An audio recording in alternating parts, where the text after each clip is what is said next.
If you're ready to open your above ground pool, you've got two options: pay someone to do it for you, or save money and learn these 11 simple steps to opening your pool. All you need is a friend, the right supplies, and a little elbow grease, and you'll be swimming again in no time.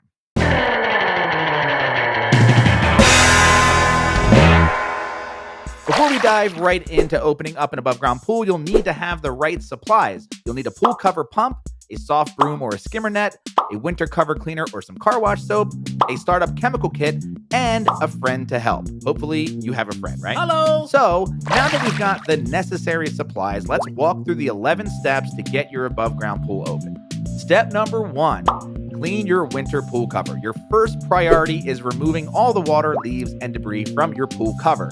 A submersible pool cover pump will help you remove the water, or you can use a regular sump pump. Use a soft broom or a skimmer net to remove the leaves and other debris, but be gentle because you don't want to accidentally rip your cover. Step number 2, remove the winter pool cover. Ask a friend to help you carefully remove the cover and try to keep that leftover debris from falling into the pool. And if you've installed a pool air pillow, be sure to remove it along with your cover. Step number 3, clean and store your winter pool cover. Find a large, clear area in your yard and spread your pool cover flat.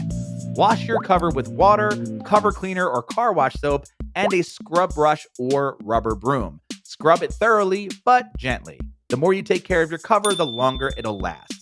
And make sure that you let your cover dry thoroughly before storing it to avoid any damage from moisture and mold. And stash it in a durable, tightly sealed storage container to keep it safe from critters throughout the summer. Step number 4, remove winter pool plugs and ice compensators. Check all around your pool and remove winter plugs from the openings, including return jets or eyeball fittings, and the skimmer bucket. If you use an ice compensator in your skimmer bucket, be sure to remove that too.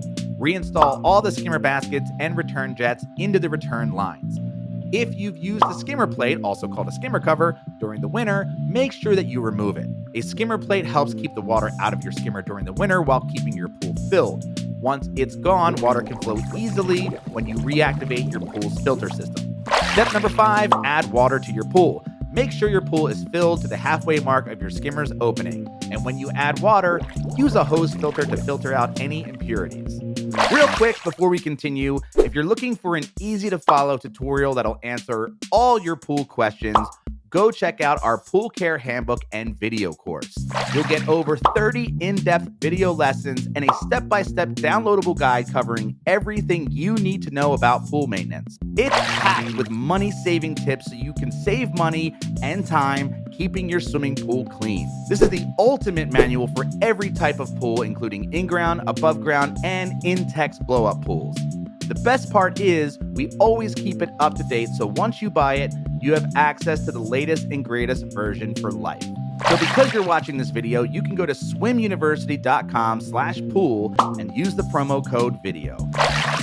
Step number 6, reinstall your deck equipment. It sounds obvious, but you need to reinstall your deck gear at some point. This means ladders, steps, or lifts. And be sure to check each part for rust or other damage. Step number 7, set up your pump, filter, and other equipment. It's now time to bring your pool's hardware back to life after the long winter's nap. So first, you want to add back all the plugs to the drains and the pressure gauges to your pool filter system, pump, and other equipment. Now, you'll need to attach your system's hoses to your equipment. First, connect the skimmer to the pool pump, then connect the pump to the filter, and then connect the filter to the heater, chlorinator, or any other extra equipment you might have. If you don't have any of these, attach the hose directly into the return inlet. And if you have a multi-port valve, make sure it's turned to the filter position. Step number 8, start your pump and filter. It's time to fire it up. Make sure the system starts and check for any leaks or drips. And make sure the ground wires are properly connected to the pump. If your system is running dry, you may need to prime the pool pump. You can do this by shutting off your filter system, removing the pump lid, and adding water with a garden hose or a bucket of pool water. This will give the pump the boost it needs to start pulling water.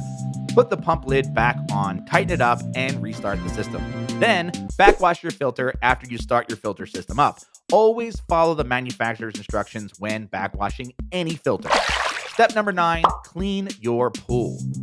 Your pool must be cleaned before you add any startup chemicals. You want to brush your pool, including the walls and any hard-to-reach nooks and crannies.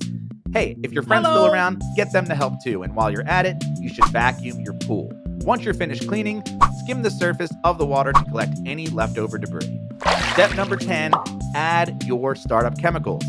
Get your test strips or liquid test kit and test the pool water to make sure that all the chemicals are properly balanced. You can also take a sample of your water to the nearest pool dealer and have them test it for you.